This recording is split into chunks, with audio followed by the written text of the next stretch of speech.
let's get into the giant mailbag. What crazy thing did City do this week? It's time for Mattress Running the Numbers. Ready for the main event? The main event. Frequent Miler on the air starts now. Today's main event, which Delta credit card is best? As you may know, Delta credit cards went through massive changes recently, and so we're going to discuss which one is best for you, including it may not be a Delta card at all that's best for you, even if you want Delta Miles or if you want Delta Sky Club access. We'll get into all of that in today's main event. And you know how they say mother knows best? Well, in this case, Greg the Frequent Miler is your mother because Greg knows best when it comes to which Delta card is best for all of us, myself included. So I look forward to learning which one would be best for me, too, if I were to get a Delta card through today's main event. But before we get to that, I want to remind you that, of course, the show notes are always in the description. So wherever you're watching or listening to the show, don't forget that you can go down there, you can check out the notes and see the timestamps. So if you want to skip ahead to a specific topic or you want to come back and return to one later on, you can always find that in the notes. And wherever you're watching or listening, don't forget to leave a comment, give us a thumbs up, share it with your friends and family. We always appreciate that. It helps other people discover the show. So thank you. Let's drag out this week's giant mailbag. Today's giant mail is giant. We've got 2 submissions today to cover. First, you have to remember last week we had a giant piece of mail from a player 2, and player 2 asked us to mention Cheryl Wetherington's name over and over, and we refused to do that, even though Cheryl Wetherington is not going to get or mentioned over and over again on the show. We would not do that. That would be wrong. As much as we like Cheryl. Anyway, Cheryl wrote in and said, I cannot tell you how hard I laughed when Carter shared this with me. You gave me the gift of laughter on a really terrible day as I am in the ICU with my mom. Your timing, as always, was impeccable. You know, player 1 is spending lots of time talking about Frequent Miler when player 2 starts listening, and he's definitely learning all the Frequent Miler ways. Thank you again. You guys are amazing. That's awesome. I'm glad to hear we brought a little sunshine to your day. So I'm happy to hear that. Glad to give you a laugh, and hopefully Cheryl Wetherington, we can give you another laugh or two. As time goes on. All right. Moving on. The next piece of mail comes from Whitney, who sent in her mail in response to last week's podcast on mastering Avios, where we talked about various ways of getting great reward flights using Avios. That was episode 241. And Whitney says, as you might recall, the giant mail a few months back was related to a request to give a little more love to the U.S. West Coast. Related to this week's podcast, I know the 34K sweet spot for Iberia business class East Coast to Madrid or Barcelona is the headline grabber. But the 51,500 point off-peak redemption for business class on Iberia West Coast to Madrid should not be overlooked. That rate itself beats all maybe, of the competition for business class to Europe from the West Coast. The difference between 51.5K and 34K is only 17.5K, so 17,500 miles. I think we would all be raving about the ability to fly across the country in the US for only 17,500 miles in business, especially lie flat. That is basically what you're getting, plus the convenience of a nonstop all the way to Europe, and thus ability to get a good night's rest when you book Iberia from San Francisco or LA to Madrid. Couple of those benefits with the frequent transfer bonuses from one of the major transferable currencies to one of the Avios programs, and I'd say you have a semi-hidden gem. I recently grabbed 2 business class tickets, Madrid to San Francisco for the end of May at these off-peak rates. With a 30% transfer bonus from Amex, I only had to transfer 78,000 points, which is only slightly more than the Aeroplan partner rate for a single one-way business class ticket from the West Coast. And she adds, yes, I know life miles would only be 63,000. Still a great deal. So what do you think? Yeah, That's from Whitney. That's incredible. I mean, that's great feedback from Whitney, and a good point that I don't often think about the West Coast. Sorry, guys, just because I'm not located out there, so I don't I knew that it was about 50, but I couldn't have told you probably off the top of my head that it was 51.5 because I just don't tend to search awards from Los Angeles to Europe because if I'm going to go to Europe, I'm going from the East Coast since I live here. But that's a really good point that is probably the second best value anyway. I guess if you were able to find Star Alliance round trip, you could pay 88,000 round trip with ANA, but you got to worry about surcharges and a lot of partners and whatnot. So this is arguably the best, easiest deal if you're able to find availability anyway from the West Coast. And yeah, I mean, 51.5, you're right. Like that is a really good deal, especially if you do consider it the way that Whitney did. I love that comparison that if you were able to get that connector across the United States for 17.5 in Lie Flat Business, you'd be really excited about it. I mean, we've certainly been excited about the fact that you could have booked or United through Turkish for 12.5. Now it's up to 15K if you were able to find availability across the country. But this eliminates the need to connect anywhere to get to Europe. Yeah, I mean, that's a great redemption. Awesome with a transfer bonus. Then it's really impossible to beat with a good transfer bonus. And I said before, and I'll say again, that the off-peak dates for Iberia are much better than what you would expect. I mean, you hear off peak and you might think, oh, well, I don't really want to go to Madrid in January. But here Whitney says that she booked the end of May. I mean, that's a good time to be going to Madrid. So, a lot of the summer actually is, of course, some of it's peak, but there's a good benefit also that is off peak usually. So it varies a little bit from year to year. But yeah, great redemption, great point, good piece of feedback. Tim, where are you at? Tim's our West Coast guy. Tim, you're supposed to Yeah. keep us in line. Let me throw in a couple of others. We lost Turkish 45K one way between US and Europe, but there's still two 50K opportunities that are out there. So one of Delta. them is Air France KLM Flying Oh, Blue. true. So 50K flat rate. Now award availability for two is going to be tough to find, but I bet that's true for Iberia as well. The other one, even harder to find, is if Delta releases Delta One from the West Coast to Europe, which they do every now and then from Seattle. Then you can book through Virgin Atlantic for 50,000 points one way. So there are at least two deals that are about the same as what Whitney was talking about. And both also have often have transfer bonuses from transferable points as well. So anyway, so those are Yeah, three really good options, I think.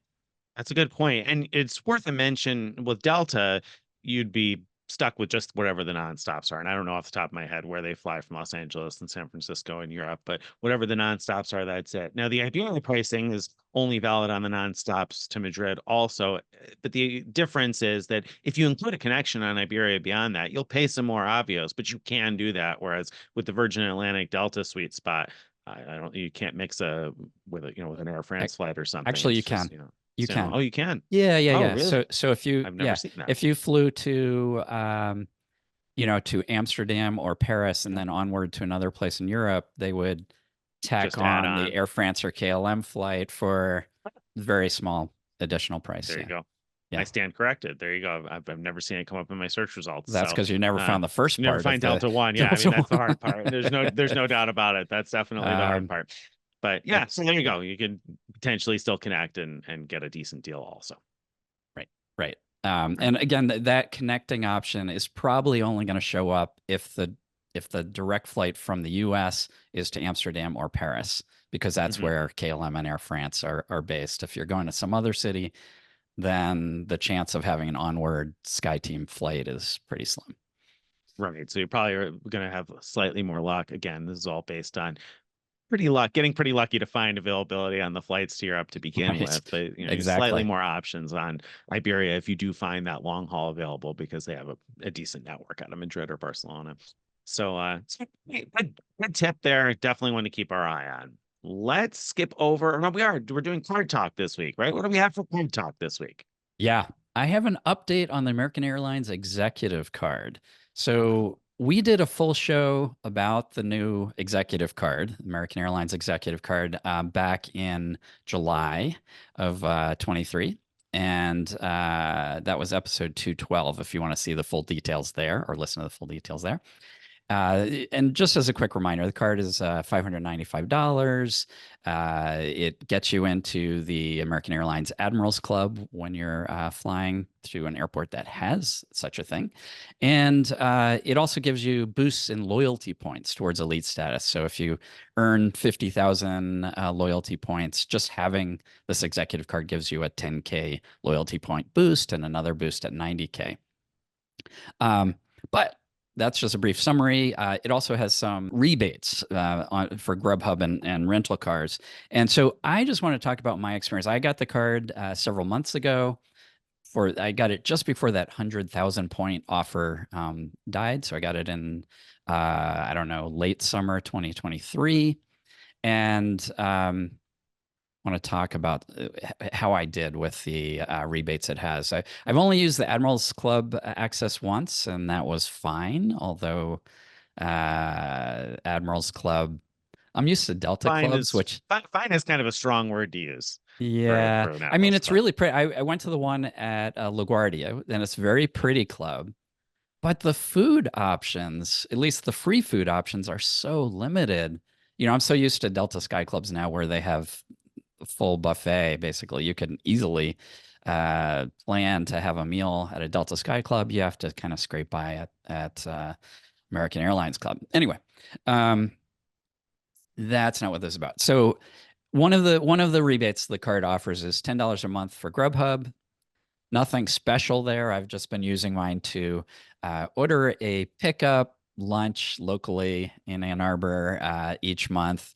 It's sort of like once a month I treat myself to something that's nearly free because usually the lunch is a bit more than $10, but that's been a nice little thing. I'm getting good value from that, I think. And a little more interesting, the $120 rental car rebate. That's if you spend at Avis or Budget. I finally had an opportunity to book one of those two recently. I booked Avis, and I booked through Costco, which proved to be the lowest rate I could find for a pay later rate. And just as an aside, we often talk about how good AutoSlash is. AutoSlash did not find this rate, and I think what Yeah. happened, I could not get AutoSlash to find off airport pickups for this particular rental. I assume it normally can, but I'm not even Yeah. sure about that. I've used it But for off airport pickups before, okay, so for some maybe reason, this was the I one. couldn't trick it to look for off airport in my case, whereas Costco going directly through Costco did fine. And I do have to credit AutoSlash though for me finding it because the best rates they showed me were Costco, and that was what made me think to go through Costco. Anyway, so it was a $93 rate, and the card did automatically credit me the $93 after I paid it, and Nice. when the when my credit card bill settled. Um, what I did not get a rebate for was the tolls. So Mm. the tolls showed up in my credit card statement as e-toll Avis. So not as Avis, but e-toll Avis. And so that did not get rebated. Mm. It makes me think that in the future, if I know I'm going to be going through tolls, like at least Avis has an option where you can pay a little extra to cover. I don't think it actually covers the tolls, but it covers like the fee that they tack on for the tolls or something like that. Something like Anyway, that. so that might get more of it credited back through the credit card if you do it that way. Interesting. So anyway, that's my experience using the rental car credit. And then I want to mention one other thing. There's a hidden credit I didn't know about that is that if you have City Gold, which I have, it's sort of a long story why I do, but I have City Gold, which for ongoing use, it requires $200,000 of investments with City. City does have like you can put retirement savings and stuff there, so you're not like really paying to have that money, there, except that you do have to have that amount available to keep it long term, but you can get it for free even without that. Anyway, if you have City Gold, I automatically got a $145 credit as just a relationship Just credit just for having the card wow. and having City Gold, which the Prestige card, the old Prestige card, you also get a credit each year for having Citi Gold. So it's nice to Interesting. see that there's this hidden credit with the executive card too. You know, why wouldn't City advertise that as a way of getting people interested Yeah, in City Gold and these cards? Like, why wouldn't they tell people that that's something that exists? right, right. I actually, when the executive card changed to its new structure, um, I called Citi. I called several people at Citi and asked about this relationship credit to see if it still existed because I could not find anything online about it anymore. And I finally got someone who kind of knew about the credit, but said that it was no longer in effect. So So I maybe can't that's why. promise that it'll work for everyone. It's Right. possible that you have to have already had City Gold when you sign up for the executive card to get this credit. I don't know, Yeah. but yeah, Interesting. there you go.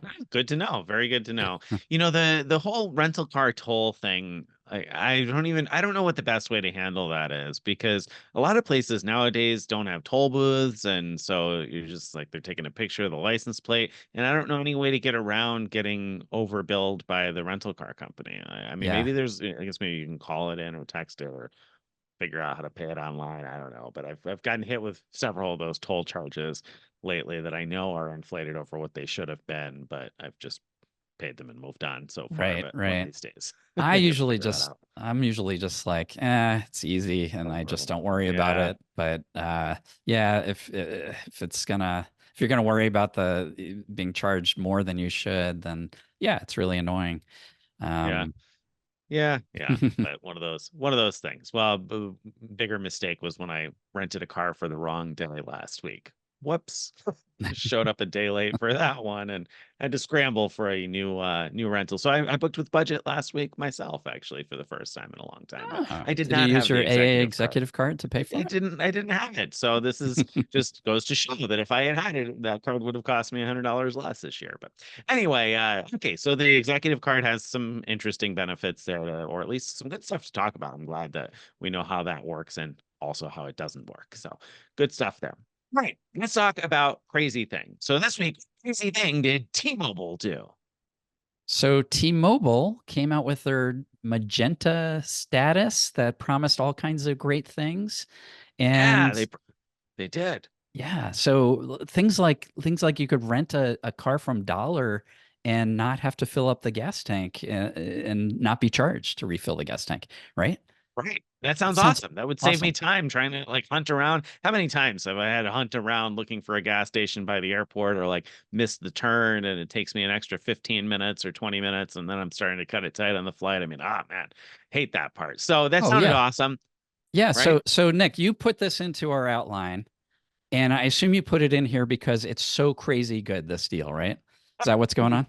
Unfortunately, no. So no, the crazy part is that they went to all this trouble to like spend however many millions of dollars they had to spend advertising during the Super Bowl and whatnot. And really it's mostly a big nothing burger. So the Hilton discount, Stephen wrote a post this week about how the Hilton discount is not a discount over what you could already get just by going to Hilton.com. It's exactly the same as the prepaid non-refundable rate. So they call it a T-Mobile rate. They put a little, something in there so that Hilton will know that T-Mobile sent them these customers, but you're not paying any less than you would have already paid if you just went to Hilton.com. So that the 15% discount is absolutely nothing. It's not a discount over what you already had available to you, which I mean that's kind of crazy to advertise it as this hot new benefit. Though Right. I will say they are giving you silver status, so you do get Hilton Silver status if you didn't already have that. Now, of course, if you listen to the show a lot, you could get gold status with a credit card that costs $95 a year, or diamond status with a card that costs now $550 a year. So Hilton status is not terribly difficult to get, but if you didn't have any already, you pick up a few extra points per dollar spent at Hilton and the ability to book a fifth night free. So it's not totally nothing, but it's pretty close to nothing. So Yeah, not yeah. not much help there. Just as an aside, remember that the Hilton consumer card went up to, I think, 150, if I'm remembering Oh, right. right. I said Um, 95. You're I right. think the Thank you. business card is still around It is still 95, 95. but I Yep. bet you anything that that's going to go up sometime soon. Probably. They're gonna couponize that thing and increase its price just like they've been doing with all the other co-branded cards. I guarantee it. I'm sure they will. I'm sure they will. So, but I will say one thing that makes the T-Mobile discount even worse than it looks. So I wrote something that's even included in his post about how I didn't really expect that the hotel discount was going to be something better than what you could already get, because Hilton's goal here in marketing to T-Mobile's like 100 million customers is to get people who are not booking direct to book direct, right? I mean, they want to get people who are booking via Priceline and Expedia and Hotels.com to stop doing that and just go to Hilton.com and don't compare, comparison shop with Right. other hotels and whatnot. So their goal is not really to give a discount, it's just to get more customers. So it makes sense to me that they wouldn't offer a better discount to T-Mobile necessarily, because they're going to win by getting more people rather than by getting people to spend more. So anyway, that the way, I think that the part that makes this worse than it even looks, though, is that for somebody who wants to book that prepaid non-refundable rate and had no Hilton Elite status, you go through a shopping portal, and usually shopping portal rates for Hilton are better for people who don't have any Elite status. So you could get a few percent back through a shopping portal going to Hilton.com without the T-Mobile rate. But I imagine that if you click through from T-Mobile to get the T-Mobile rate, you're not going to get the shopping portal cash back. So T-Mobile probably is. And you're not getting it. So you'd be better That's off true. going through a portal is Well, all right. is the So moral of the so the story. Hilton benefit is a nothing burger, but that dollar rental car thing, that sounds awesome. It sounds awesome, and it's not necessarily as bad as the Hilton one.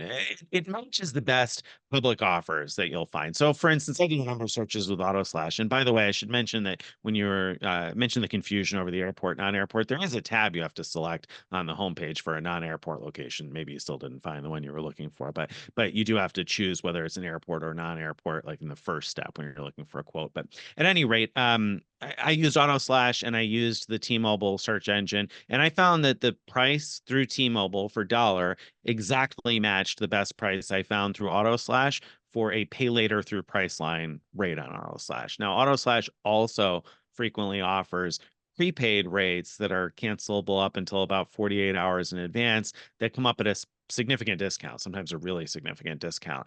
It was not as good as those rates. It was only as good as the pay later Priceline rates.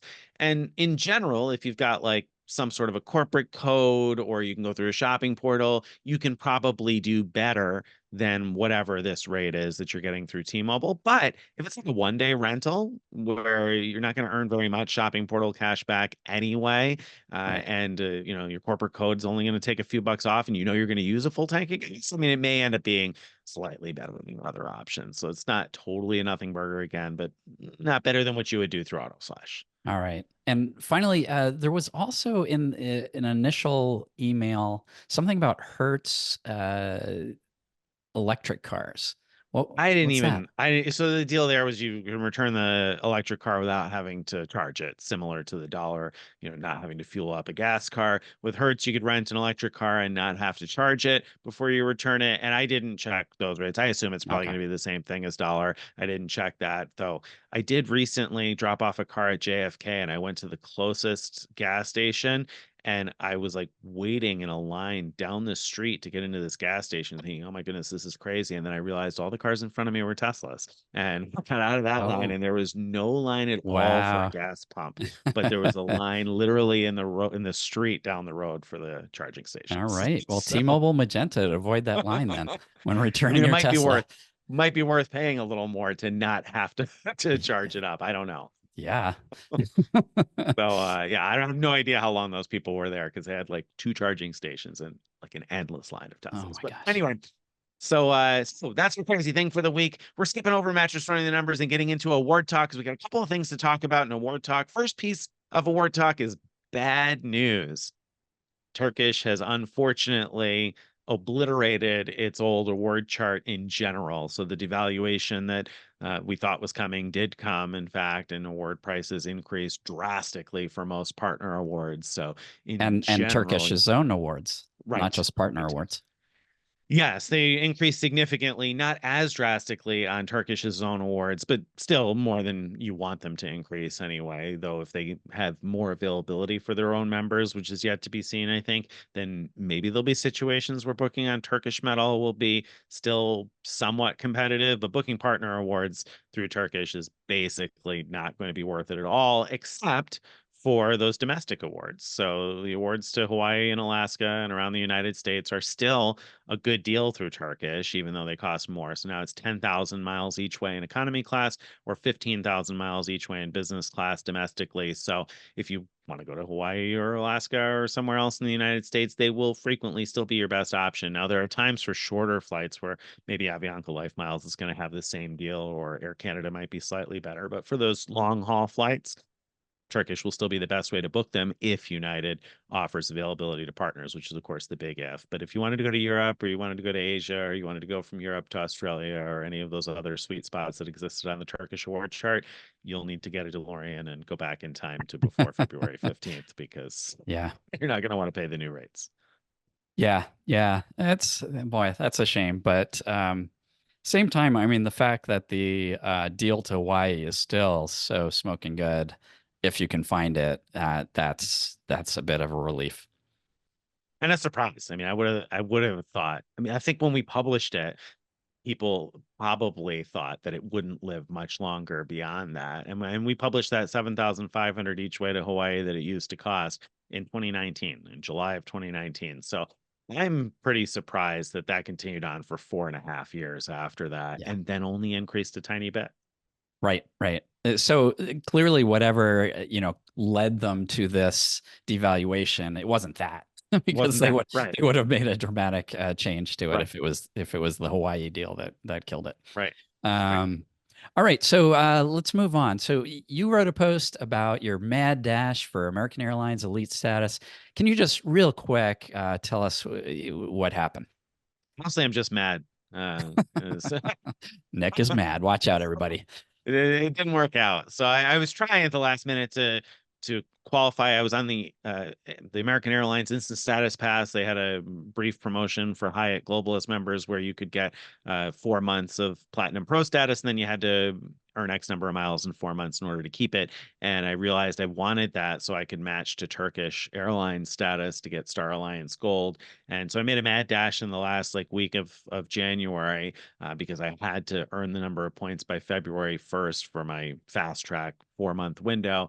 And a bunch of the things just haven't posted. So I did the T-Mobile home internet deal, and the miles from that haven't posted yet. The order tracked at $0. I'm thinking maybe it won't show up until 60 days have passed. Blue Apron, same thing. It says you have to keep the account for 45 days in order to get the miles. And so I'm thinking that the miles aren't going to show up until after 45 days. And that's a bummer because I really wanted to get status now. But the good news, slightly good news, is that there were a couple of people that commented that said that they had similar situations where the miles didn't post until after their window was done, but their status did update. So I think I will get the 42,000 miles that I needed to keep Platinum Pro status until June. I think I'll get them eventually. They probably won't show up until about March or maybe even early April. And so maybe I'll get Platinum Pro then until June 1st. So it's going to be like really limited in value to me, especially because I wanted the Star Alliance Gold like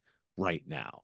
So, and that I can't get because Turkish will not match my American Airlines Platinum status to Star Alliance Gold. So that hasn't worked out, unfortunately. So the moral of the story there is if you're looking for quick American Airlines miles because you're trying to qualify before March 1st, before the end of this current year, the Motley Fool and Million Acres deals, those post right away. The USA Today, I didn't put this in the post, but the USA Today and Sweat or small things that are like $1 trial, those posted right away.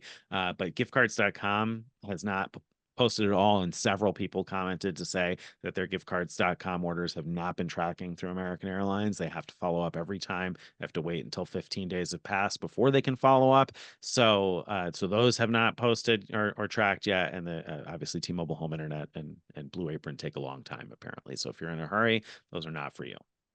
Yeah, yeah. All right. Next up, I'm going to mention really briefly the Alaska status match I did last year from Delta to Alaska. I got MVP Gold 75K status for the rest of 2023 when I signed up. This was a special match they were offering for disgruntled Delta elites. And the deal was that if you got a Alaska card, or if you had one before the end of 2023, that they would bump the status all the way up to 100K status, and you'd keep it for all of 2024. So January comes, and I'm not seeing any status at all, let alone being bumped up to Oh, 100K. I thought, okay, well, maybe end of January. Like, a lot of programs are slow to update their systems, at the beginning of the year. So I'll wait till the end of January. February comes, and I still have no status. That's true for both me and my wife. No status wow. at this point. And so I called. Well, first I tried Alaska's Twitter team, but they were very busy with bolts falling off of planes and doors. Well, parts of their planes falling off. So they never got back to me. But I eventually called and talked to a very nice rep who had to put in a ticket. She could see that I was supposed to get, my wife and I were supposed to get 100K. And so she put in a ticket, and about a week later, I finally got, I actually got an email saying, congratulations, you've earned 100K status. So if you're in that position of you did the match and you had the card and you don't have status, make sure to give them a call, and do use the system that says to call you back when they're available, because holding during this time is probably not going to get you anywhere anytime soon. Should mention, by the way, this has popped into my mind the last several times I stopped talking, like a second too late, that when you want more information about any of the stuff we're talking about, we mentioned, I know before, that you'll find links in the show notes, but for anybody not familiar, frequentmiler.com is, where you can go to find this stuff. So when we talked about the American Airlines executive card, for instance, you can go to frequentmiler.com/AAexec, and you'll find that link in the show notes. But same thing for all of these other things we're talking about. We've written posts about all of these things. Greg hasn't probably written one yet about the update to the Alaska status match, but the core information behind how that worked, of course, is on the site. And so you can always find more information about this stuff at frequentmiler.com. Yep. All right. Another thing about status matching from for disgruntled elites was JetBlue offered that, and I talked before about how my wife and I used that to fly Blade helicopter for free from JFK to Manhattan. And another feature of having JetBlue Mint, high-level Mint status, is that we each got these Move to Mint certificates. Now, when the status match first happened, those Move to Mint certificates were like, you would pay a fixed number of certificates for an upgrade from economy to Mint, which is JetBlue's business class. But in the intervening time, they've changed it to where now you have to pay some number of certificates, up to 4. But the nice thing is you get that upgrade confirmed at the time of booking, or whenever you apply the certificates, unlike the old ones, which didn't clear until 24 hours at best ahead. So there's advantages and disadvantages. Anyway, we have a upcoming planned trip to London, and so my wife is going for work. She's getting paid back for economy travel. So the perfect opportunity to test out these Move to Mint certificates. We book JetBlue economy and use the certificates to fly lie flat business class in both directions is the idea. Now it gets a little complicated. I had 4 Move to Mint certificates, and my wife, who has higher level status, had a total of 6 certificates. All right, so we had 10 between us.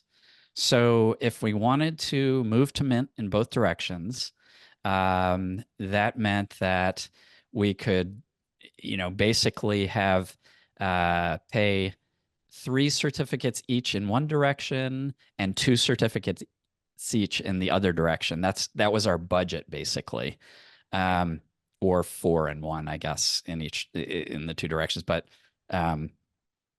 paying only 1 certificate for a international upgrade would be extremely rare, if possible at all. So here's the thing. That all sounds great, right? And in fact, economy prices were good. Business class seats available for paid were wide open, so that wasn't an issue. The issue is that there, at least currently, is no way to see how many certificates it's going to cost you until after you book it.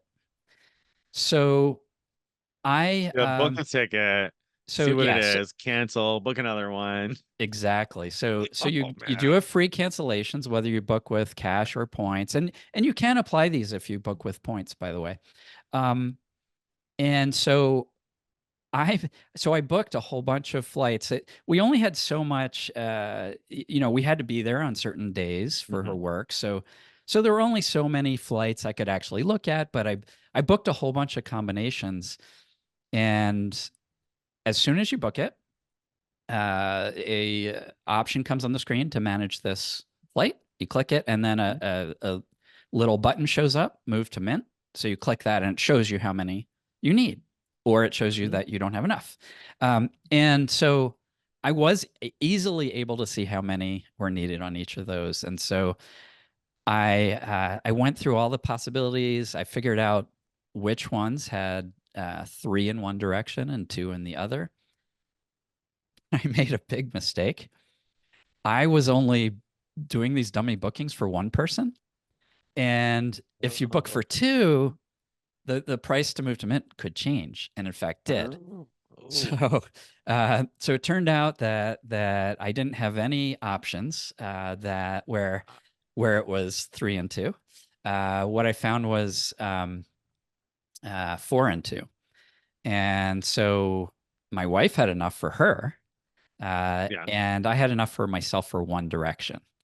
And so then what I did was, to solve this problem, what I did was I got onto Qatar Avios website and looked for award availability on either of the flights to London or from London that my wife would be taking, and found that I could book. I forget exactly how much it was, around 70 something K. 74, I think. Yeah. Yeah, 74, to 250. book the JetBlue Mint flight with Avios. So I did that, and for my economy flight, I booked. So it was the JFK to London flight that I booked with Avios. So for my economy flight, round trip was cheaper than a little bit cheaper than one way. So I booked Detroit to JFK, open jaw, London to JFK, and then JFK to Detroit. That was my round trip that I booked, and then I have the separate Avios booking to connect the dots. And one last thing to just point out: if anyone's booking JetBlue with Avios, a couple little tips. I ran into errors or problems with the website um, booking it, so I switched to the app, which worked really well, really easy to book the award through the app. The other thing to know is they don't automatically give you a confirmation code that JetBlue knows about. So the trick is the app also has a chat option. Chat with a rep, ask for two things. Ask for the JetBlue confirmation number. They can give you that, no problem. And also ask them to put your JetBlue number onto the reservation, which they can also do, no problem. And then the reservation shows up in your JetBlue account, and you can then pick your seats, because otherwise there's no apparent way to pick your seats without that. Either one of those two things, the JetBlue confirmation number or having your JetBlue account on the reservation. If you have either one of those, you can pick your seats. Having both is just sort of a little insurance policy, so you could get it in two different ways. Very good. Fantastic. So interesting that you mentioned the booking reference thing. I was, now I can't remember because I thought that there was another way that I found it. I just took a look because I booked one of these myself, and I don't remember chatting in order to get my JetBlue reference Okay. number. So I was trying to Yeah, see if I could maybe there find a is, way and I to just couldn't find it. quickly tell you. Yeah, Yeah, I looked really yeah, hard, I but don't. Yeah, I'm sure you did, and I don't immediately see it now, so that's not really of any use to anybody. Sorry for interrupting with that thought. I thought I would see it there, but I didn't. So anyway, yeah, well, good. But that's really interesting, and it shows how out of the box you think. Actually, I'd love to read that in a post form because I think that Yeah, the I'll write it open up. jaw aspect of it too is particularly interesting. Like you got to think outside of the box to solve the problem there, and I think that sounds like it was a really good solution for that. Yeah, So. it's funny you say that because I remember like while I was doing it, it's like, oh, this is an actual fun puzzle to try to solve. I've got this many upgrade certificates, and here's the parameters, and how do I do it? And oh yeah, I have this other tool over here that I'd almost forgotten about, which was the Avios. So yeah, it's pretty fun if you get into this game. You Yeah. got to get in So deep to like that. quick question. So you mentioned you had four and your wife had six, so you had 10 between you, and you were looking for something where you were like using like three in one and two in direction, excuse me, three in one direction, two in the other direction. Can you Yeah. like combine forces with them like that? Because you're both on the same booking, I If guess. you book on the same So booking, yeah. booking, yeah, Yep. you just combine them all. Oh, cool. Very good. Yeah. Excellent. All right. Well, again, reminder, more information about that will be popping up at frequentmiler.com. But now it's time for this week's main event. Main event time. All right. We're going to be talking about which Delta card is best. And let's start with a overview of the Delta cards. So, well, actually, let me back up a little bit, which is the reason we need to cover this again. We've talked about Delta cards in the past, but they changed drastically recently, and we touched on that in a past episode. But that we're going to go a little deeper into it now. And I think that there are certain Delta cards that are really good depending on your needs. So, first, an overview.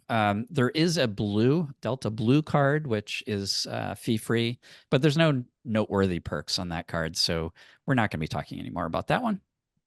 What we are going to be talking about are the gold, platinum, and reserve cards. So the gold cards, and when I say cards plural, each of those has both a consumer and a business version. So I'm going to be abbreviating and just talking about gold, and that means both of them, for example. Gold card is $150 annual fee. It gives you priority boarding, a free checked bag, not just for you, but for you plus up to 8 other people on the same reservation. Gives you 15% off award flights. And it gives you a $200 flight voucher when you spend $10,000 in a calendar year. So, yep. Moving on to Platinum card. This is the SkyMiles Platinum card, $350 a year. All the stuff the Gold card has, except it doesn't have that $200 flight voucher. But it does add an annual economy companion certificate, which you get each year upon renewal. And previously, these companion certificates were only good for flights to the lower 48 states, but now they're going to be good for flying to Alaska, Hawaii, Mexico, the Caribbean, Central America. So they've gotten much, much more powerful than they were before. And for those interested in elite status with Delta, the Platinum card, the SkyMiles Platinum card adds a $2,500 MQD head start towards elite status each year. It lets you earn MQDs with spend, but at a very poor rate. You get one per $20 of spend. And it gives you elite light status. So if you don't have elite status at all, you'll get on the upgrade list for Comfort Plus or for first class, but you're going to be way, way, way, way, way, way, way, way, way, way down the list. They're So basically, you on need to be on an empty floor where it's just you on the flight to get yeah. I upgraded. mean, at the gate, if the digital screen showing the upgrade list has room for 100 people, you're not going to be on that screen. That's how far down the list you're going to be, just to give you an idea how likely your upgrade is. Okay. Um, the reserve card, $650. Whew. But it includes all of the platinum benefits, SkyMiles platinum benefits. Plus, you get Delta Sky Club access. Now, and this is when flying Delta, same day. I should note that starting in February of next year, of 2025, it'll be limited to 15 visits per year. They're really day visits because if you could visit multiple Sky Clubs in the same day. Anyway, it also gives you 4 guest passes per year.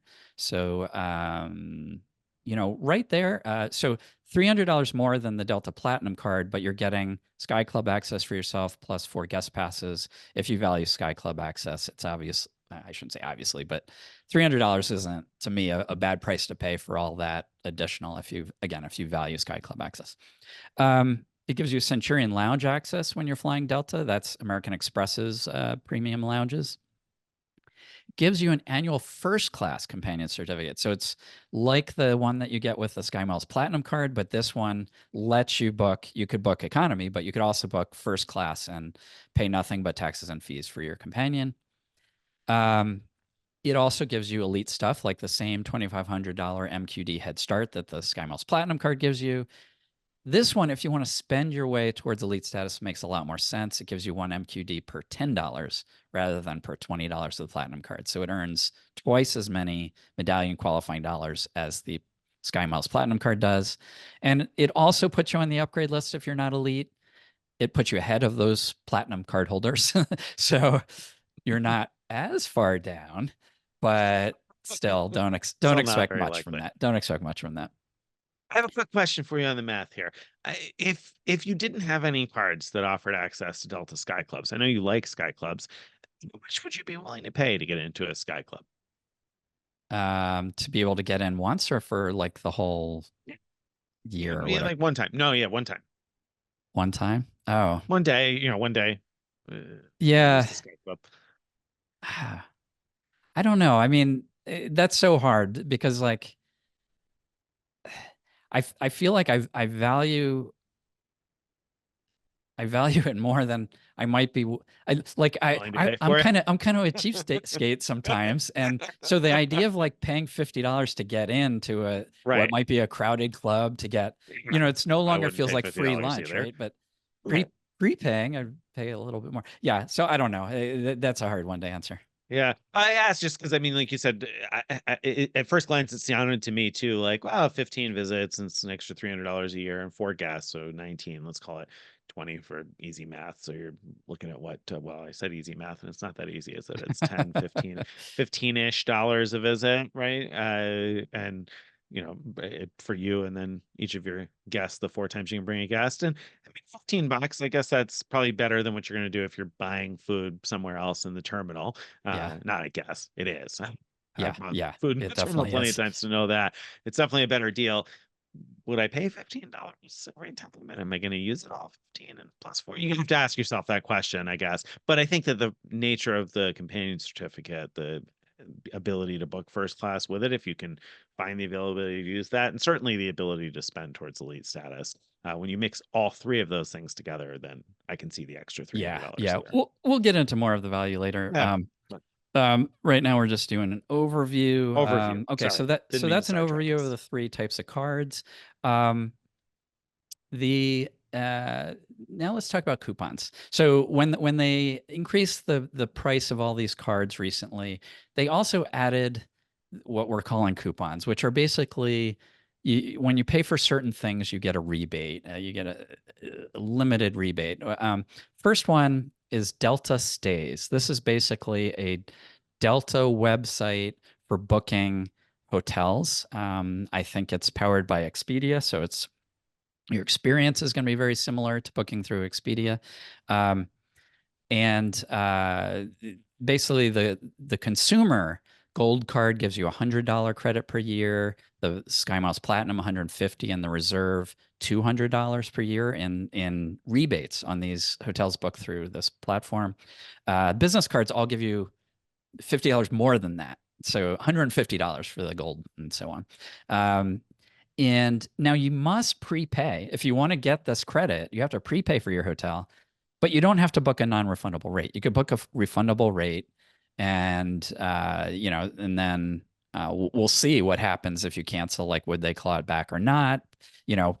Probably would if you don't already have another refundable booking for the future book, but we don't know that yet. But for me, I have enough times throughout the year that I end up booking a non-chain hotel, that using these credits should be very easy. I wouldn't value them at full face value because I probably could get a better deal booking through some other direction. But when I've looked at prices, they're not off from what I've seen elsewhere. It's just that, sometimes like if you log into Expedia, you might have a special members only rate that you wouldn't get through this, as an example. Okay. Rideshare. $10 a month for spend on Uber, Lyft, Curb, Revel, or Alto rideshare services. Now, I know you've only heard of two of those.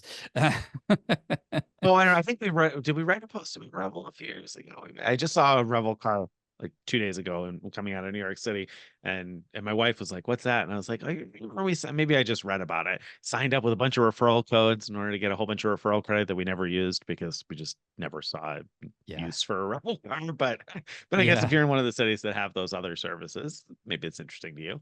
Right, right. So each of those other ones, other than Uber and Lyft, are limited to certain cities within the US. I believe they're all US based. But, like if you're visiting LA or you're visiting New York, I could totally see putting my Delta card in as the default card for one of these Curb, Revel, or Alto service, or all three, and just pulling them up because if I need to have a short ride somewhere and it costs even $20, I'm getting that ride for $10 kind of thing. So I could see it used that way. With Uber, I personally like I have so many Uber credits from other Amex cards that I would rather use those credits than use a Delta card to pay. And Lyft, yeah, I mean, it just seems like a pain to switch to the Delta card, which is not the best card for earning points when booking with Lyft. To switch to that just to get $10 credit when the ride is probably going to be much more than that. I don't know. I don't know how often I'll use that, but anyway, Uber Eats does not work. Reloading your Uber credit does not work.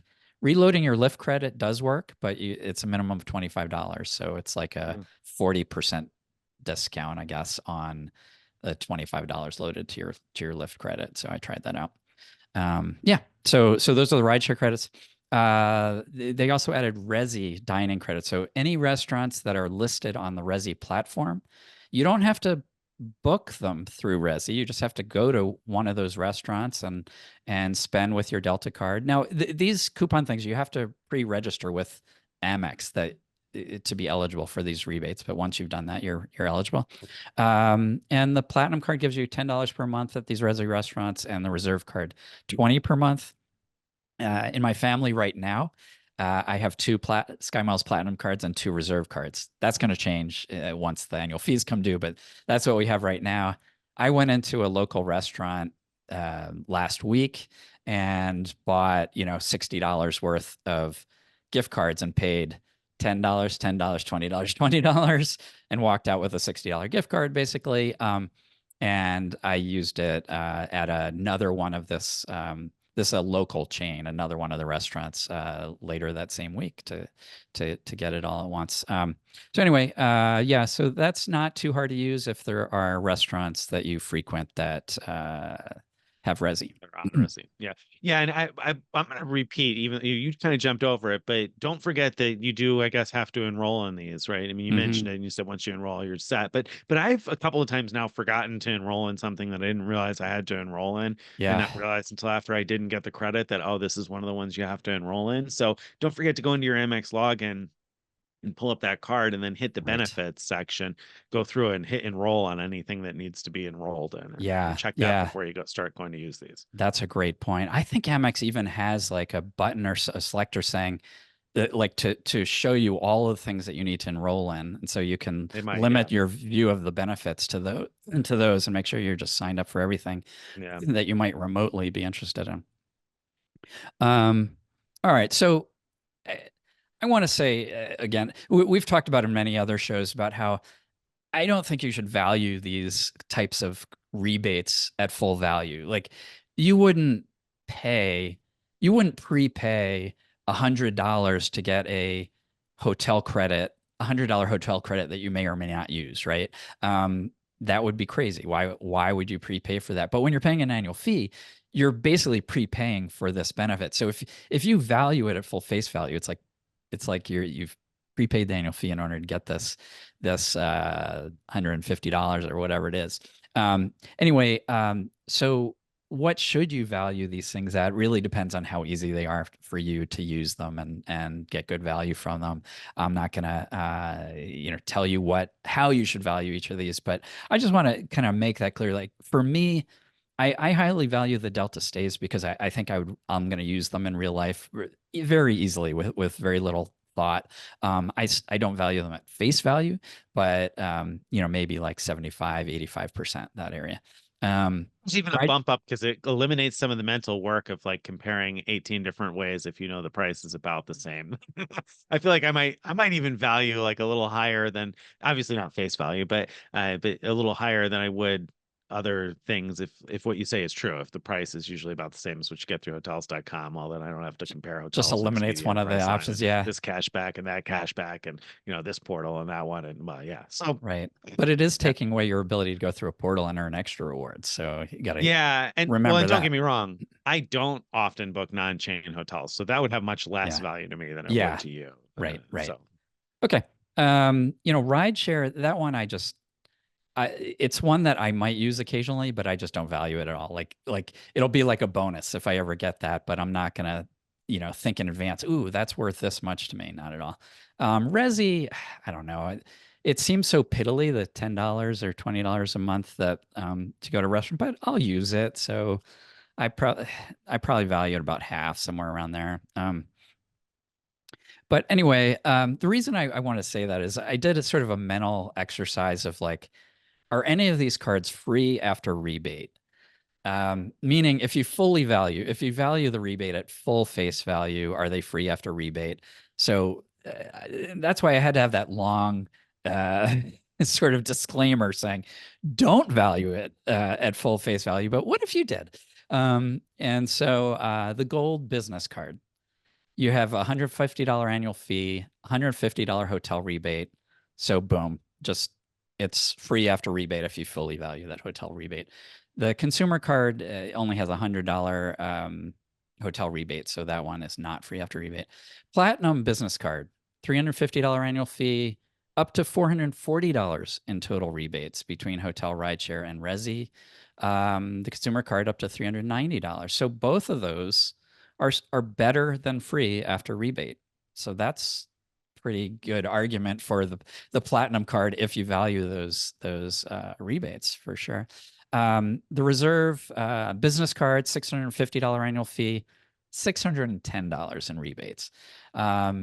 So you're still $40 out of pocket, but and your additional $50 out of pocket with the consumer card.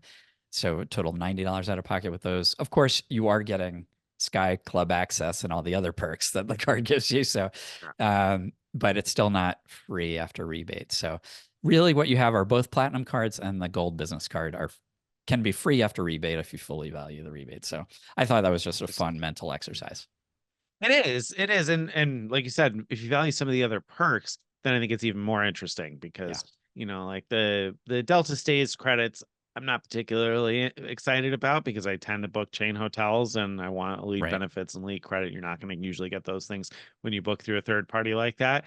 However, they're not nothing either because like it's not like there's no price at which I would give up the elite earnings and the elite benefits, right? I mean, it Sure. can't be ridiculous if the stay is going to be free versus paying $100 for it. Well, I mean, then it's worth something to me to not have to pay the $100. So I look at those and I say, well, those are pretty decent rebates. And so then if you also value, like I think the Delta Platinum card with the companion certificate, between the companion certificate and the hotel credit, even if you don't value the others, like the ride share and the Resi or whatever, then I think It's just those two things could probably justify the annual it fee. it is really compelling. And if you're at all interested in elite status, getting that $2,500 MQD Right. boost as well, wow, that's a really good combination. Um, all right, so let's get to the whole point of the show: which Delta card is best, and it depends on what you value. So Yep. here. here's my take on all these, and Nick's going to jump in and say why I'm wrong on any given one.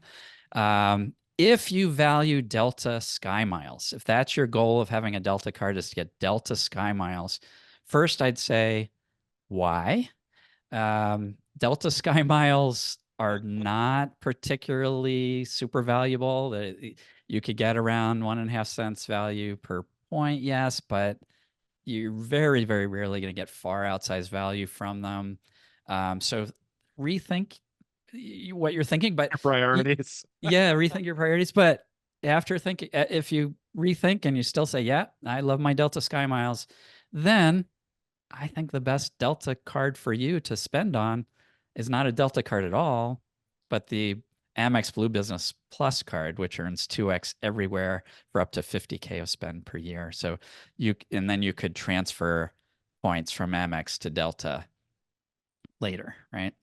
Yeah, it's probably true. I mean, keep in mind you would also have to pay an excise tax, right, when you transfer, Yeah, because Amex charges you a fee to transfer to domestic US partners. So you it's do, but two per but dollar spent, but but you're with a you're earning cost. twice as many as Yeah, the Delta cards, and so for that sure. small excise Yeah. fee won't even come close to What you're looking at, right? accounting for the loss of 1 whole mile per dollar with a Delta card. Um, but that is a really good point that you can think of it as being more like a 1.95-ish Yeah, earning whatever that is. Yeah.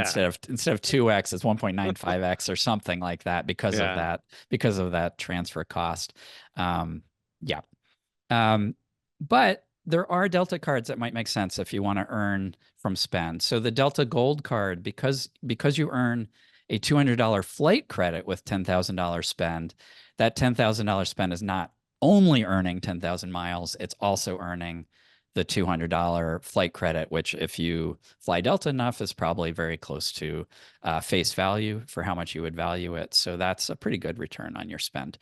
Um, and Oh, it finally, is. I mean, when you put the two together, right? Because that's like 2%, basically, at face value anyway. It's 2%. So yeah, on top so, of if you're getting 1.5 cents per mile out of the miles, that's a decent return on 10K yeah, spent. 3.5% on, and this is the like unbonus spend. Yeah, I'm not Right. talking about like where you earn 2x or 3x with Delta cards, which each of these cards, by the way, do have some uh, category bonuses like that, but they're so they're so poor given compared to what many other cards offer that's why I haven't even talked about those in here. I don't think you should be making any decisions based on those poor category bonuses. You can find if one of these Delta cards offers you 2x at grocery stores, then and you're interested in that, you should be looking at like the Amex Gold card, which earns 4x membership rewards at grocery stores, and go for that instead, for example. All right, I digress. The other card to consider spending on is the Delta Reserve card. If you highly value elite status, because you're going to be earning not just the miles, but also one MQD, medallion qualifying dollar per $10 spent. Another side benefit of spending on it, I can't imagine doing this myself, but you can earn unlimited Sky Club visits with $75,000 spent. So even when they start kicking in that 15 visit limit, you'll overcome that limit with $75,000 Delta Reserve spent. So where I could see that being useful is someone who's super into elite status is going to spend big on their Delta card anyway for the elite status, then an extra little perk is having unlimited Sky Club visits. Yeah. So let me read between the lines here. So what you're saying is it's not worth spending on a Delta Platinum card, right? And they're not good for I don't ongoing see spend. any use case for that because if you want to earn the MQDs, it's such a waste. You're getting half the MQDs as with the Delta Reserve card, and if you want the miles, as I say, get an Amex membership rewards card, either the Blue Business Plus, MS Gold. There's others that have other category bonuses that might fit you better. Very good. All right. What if I value having free checked bags though? Maybe if my main thing, I mean, we have travel with 2 kids and a wife always needs a huge bag of toiletries. Like we always check at least one bag. So sometimes Yeah, two. What should I yeah. get? So that's easy. The Delta Gold Card, $150 a year. If you get the business version, you have the $150 hotel credit to make up for that annual fee, and then you're getting free check bags, and that's great for your whole family as long as you're traveling together on the same ticket. So you could easily, even without the hotel credit, get that much value. Mhm. What if you value those companion tickets? Then platinum card. I mean, it's so easy, especially if you think about how much flights to Hawaii can cost, or to the Caribbean, or to, Central America. Those can be really expensive, and so if you can get two for the price of one, I mean, that's huge savings. If you want to be able to book first class, so then the Delta Reserve is what you'd want to do with those. But for me, I'm very happy with. Buying economy. And then because my wife and I have elite status, we can hope for upgrades to first class, or at least to Comfort Plus. Excuse me. Yep. Now let's get to elite status. What if you do value elite status? Okay, so platinum card is good because it has that $2,500 MQD head start. It also puts you on that upgrade list we talked about way down at the bottom. But the reserve card is better because not only do you get that head start, but you get the ability to spend towards elite status at a better rate. And you also get higher on that upgrade list if you're not elite. Um, but if you so that's if you value elite status, but what if you highly value elite status? You should probably be thinking about multiple Delta cards. It's possible, for example, to get both the SkyMiles Platinum Consumer and the SkyMiles Platinum Business card, and then you'd have $2,500 MQD head starts from both of them, 5,000 MQDs, which in 2024 gives you silver status right off the bat before you've stepped flight on a plane. If you add a Delta Reserve consumer card, that's another 2,500. If you add a Delta Reserve business card, that's another 2,500. So you're talking about 10,000 MQDs gold status in 2024 before you step foot on a plane. And so then, like, if you're looking for platinum, elite status, or diamond, you are so much closer by having these cards. And so, again, obviously, having four of these cards is going to cost you a lot. So that's why I said if you have to highly value elite status to make it worth it, or highly value all these perks and rebates, because in truth, the value of these perks and rebates do um, add up to more than the face value of the annual fee if you really highly value them. I would not normally, in most cases, people probably shouldn't be thinking about two reserve cards, though. I think just because having two people having one person have two ways of getting into the Sky Club, it doesn't really get you much more. Although you do get four more guest passes. So anyway, Yeah, yeah. So I think the other caveat that you're missing there is when you say if you highly value elite status, you may consider two, three, or four. If you highly value elite status, and you're not going to get there, obviously, with your regular activity, because yeah, you don't need if you don't need the extra $2,500 head starts, then there's no sense in paying the the annual fee. Probably, I mean, like Greg said, the rebates and benefits might be worth it to you, but you have to decide whether that's going to be worth it then, because you don't want to get these and then way overshoot your requirement for elite status. Then you got to question, okay, well, should I have really prepaid for the benefits on that card then? yeah. And I guess we should mention too, these are all credit cards. Amex has a limit of 5 or 6 credit cards that they allow each person to have. And charge cards are different. Cards like the platinum or gold card are separate. Those are Pay over um, time cards, as they're called these pay over days. time cards is what Amex likes to call them.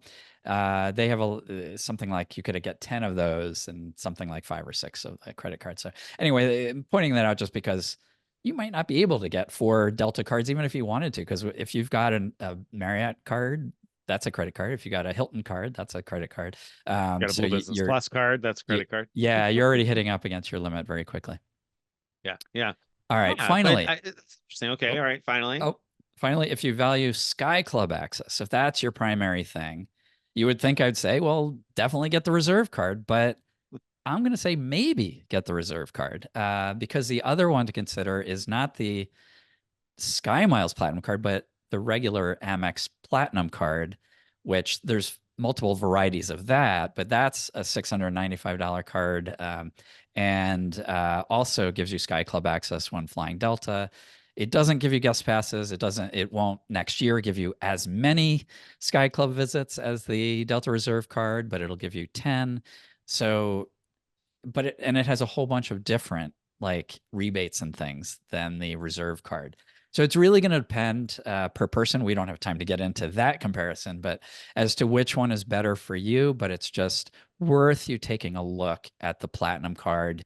You can go to frequentmiler.com slash, I don't know. We'll put a link for like /go/Amex Platinum, and you can There you find go. information there.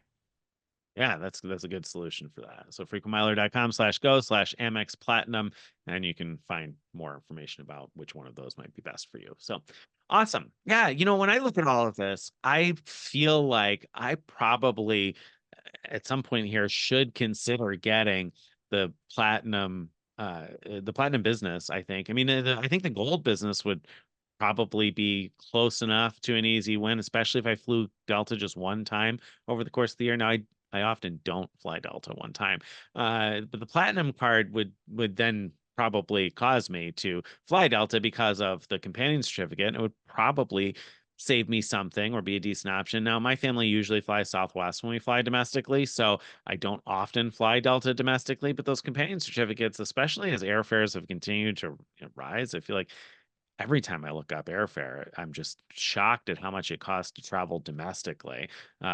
So I feel like some of those companion certificates, like my wife and I each had one of those, that could be pretty valuable. I mean, if we found a $400 round trip, we pay for two of those, $800 for our family of four, paying $200 a piece for a round trip domestic flight or a flight to, if we found that price to Hawaii, I guess would be pretty amazing. But yeah, I think we could certainly do pretty well with a couple of platinum ones, platinum business cards, because of course the business version has the better Delta stays credit. I've learned from listening to everything you've said.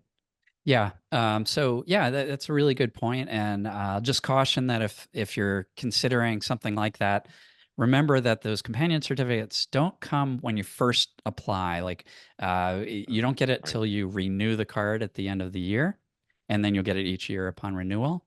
What you can do though, so if you signed up now, and you can probably qualify for the bigger welcome bonus on that platinum business card. And at the end of the year, when your annual fee comes due, check to see whether your Delta account has that companion certificate in it. Once it does, you're actually free if you want to downgrade to the gold card. You can do that and just pay that lower annual fee. You'd still have that companion certificate to use for that year. And then, of course, unless you re-upgrade near the end of that membership year, you won't get another one the next year. But theoretically, you could keep upgrading and downgrading to keep the annual fee lower.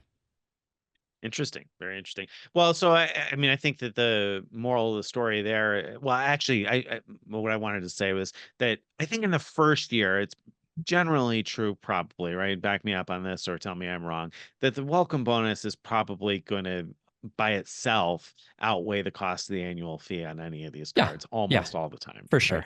Yeah, So, yeah. so I mean, because the cost of the first year is nil basically because you're going to get way more usually in the value. exactly, it's worth paying for the first year because of getting the 60,000, 100,000 points, depending on the card. But the more expensive cards tend to have the higher bonuses.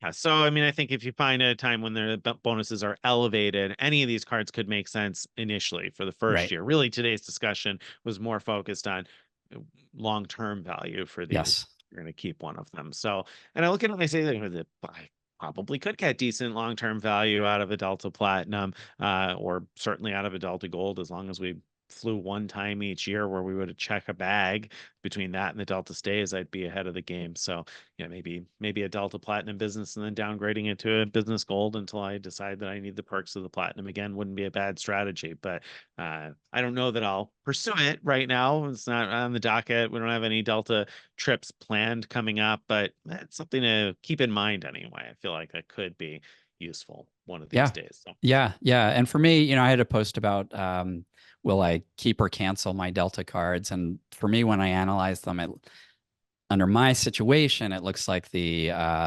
business platinum card, business Sky Miles platinum card is the right pick for me. Um, all right, real quick summary of the recommendations. The best Delta card may or may not be a Delta card at all. If you're mostly interested in earning Delta Sky Miles, consider the Blue Business Plus Amex card, which is not a Delta card. If you primarily want free check bags, look at the Gold card. If you primarily want a companion ticket and/or a boost for elite status, look for the Platinum card. If you're interested in the Sky Club access and the ability to spend towards elite status, the Reserve card is for you. If you're not interested in elite status, but you do want some Sky Club action, consider the Amex Platinum card, not the Sky Miles Platinum, but the Amex Platinum card as another option besides the Reserve. And you may or may not prefer that one.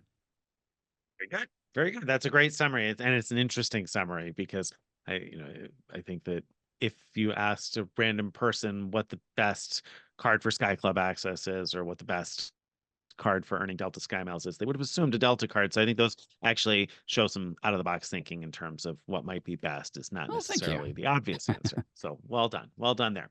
All right, that wraps up our main event, I think, and brings us into the question of the week. So my question of the week this week actually comes from me because we've had a number of people ask recently about issuers matching offers. And so what happens, we're going to start general and then maybe we'll get a little more granular, but what happens if you apply for a credit card and you apply now and then next week the offer increases to a much better offer or 2 weeks from now or whatever, all of a sudden the offer on the card you just opened is far better than the offer that you just got a week or two ago. Will they do anything to match that? What can you do? Does it vary by issuer? How do you get the better offer? Yeah. First, let me say that the offer that you have by default when you apply is the offer that was in effect the time you click through. Whatever you saw on that landing screen that it was offering, that's what you are eligible for if you take no other action. And I want to point that out because it goes the other way too. We get questions about, oh, I applied last week for, this 150,000 point offer, but now all they have is a 100,000 point offer. Which one am I going to get? Well, if you applied while it said 150,000, that's what you're good for. But this question that Nick's asking is the opposite, is like, oh shoot, I applied before. Now the offer's gotten better. What can I do? And it's always a good idea to reach out to the card issuer and ask, say, hey, there's a public offer that's better than what I signed up for. Can you match me to that? Chase often does that. And not always, but often. So it's very, much a good idea to do when it happens with any Chase card. I don't know about the other issuers. I would say that it's been a long time since I know Amex at least used to not do it. Sometimes you could get like a supervisor to give you courtesy points, but I don't remember them matching you. There've been some success reports because that was Okay. always my take on Amex too, is that they never do it. And then I said that at some point in a post, and then I had several people who were like, "Oh no, they matched for me." And Yeah. it just goes to show that you have to ask. If you don't ask, they definitely aren't going to do Right. anything for you. You're not going to get the better offer if you don't ask. So you might as well ask, because even if you think the answer is no, you give them a chance to tell you yes, or the option to tell you no. So yeah, with most other issuers, I think you're probably out of luck. I mean, at Barclays, I don't think I've ever heard of them matching anything.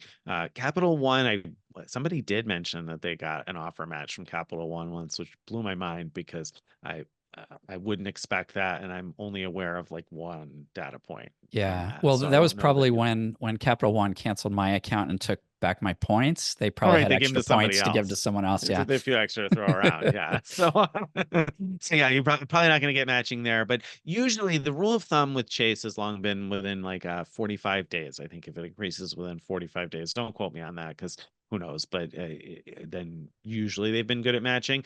However, now let me add an extra element. So the moral of the story there, the answer was that it's always worth asking. So you may as well call or send a secure message and ask if they'll match the better offer. Now, what happens when it's a targeted offer? So we recently saw some people have been targeted for an Amex Business Platinum offer of 200,000 points after 15K spend. Standard offer on that card, I think, is 120K after 15K spend. I think we've had a link at times on our best offers page, maybe still do, to 150K after 15K spend. But there was recently a targeted offer for 200,000 points after 15K spend, and a reader had just applied under, I think, the 150K offer and said, will they match me to the 200K offer? In that case, obviously, you may not know the answer, but what would you expect? Well, I think what I would expect it was depend whether that person was targeted for that offer or not. So if that person was targeted for the 200K offer, then yeah, I would think there would be a reasonably good chance of getting matched to it. But if not, it seems very unlikely to me. Yeah, so when it's a targeted offer like that, unless you can show that you were targeted, they're probably not going to match it. Very Right. unlikely. Oh, and City we didn't mention before. City historically was good about matching. They matched a lot of times on the Right. Yeah, I forgot Maryland about that. cards Yep. years ago. Sometimes even offers that you couldn't widely find online. They kind of go against Yeah. the grain and do their own thing, march to the beat of their own drummer. Um, I think but they so used to yeah. require you to fax in like the request or Oh something yeah. weird like that. Oh Yeah. Way yeah. back when. Yeah, it was crazy. So, so yeah, usually if it's a targeted offer, unless you can show that you're targeted for it, probably not. Now, here's one that I ran into recently. I referred my wife for a specific Chase card that had a 75K welcome offer, and she was approved. And the next day in the mail, she got a mailer offer for a 90K offer on the same card. So, what do you think? You think you could get that matched? I would definitely try. I would think that would be pretty likely. It was, sure enough. Yeah, like you said, it was definitely worth trying. So I figured, well, yeah, I might as well give that a shot and ask. And sure enough, they wrote back and said, yeah, once you complete the spend, send us another secure message and we'll credit the difference in Sweet. points. That's So awesome. yeah, yeah. So that always is worth keeping an eye out for and taking a swing at it. I've often said you don't hit the balls you don't swing at. So you got to take a swing and give it a shot. There's very little downside to asking. So Right, right. good luck As with it. an aside, I forget to do this myself, but it can make sense in your bank accounts to check the box allowing promotional mailings Mhm. because you otherwise might not get that kind of thing. Yeah, yeah. Well, and so that, and also, if you do have one of those mailers, it's worth considering, well, am I better off referring? Because like in our case, for instance, I got 40,000 points when I referred my wife. She got the 75,000, and then we were ultimately able to match to the 90,000. So, Yeah. so you may consider how the math works out best for you also. So good luck with that. All right, that's the end of this week's episode. If you enjoyed this week's episode and you'd like to get more of this stuff in your email inbox each day or each week, you want to go to frequentmiler.com/subscribe. Again, that's frequentmiler.com/subscribe. You can join our email list, follow us on all the various social media. Don't forget, wherever you are watching or listening to this show, please like it, give us a thumbs up, leave some feedback. And if you have a question that you'd like to be considered for a future question of the week or a piece of feedback for the giant mailbag, you can send that too. Send it to mailbag@frequentmiler.com. Bye, everybody.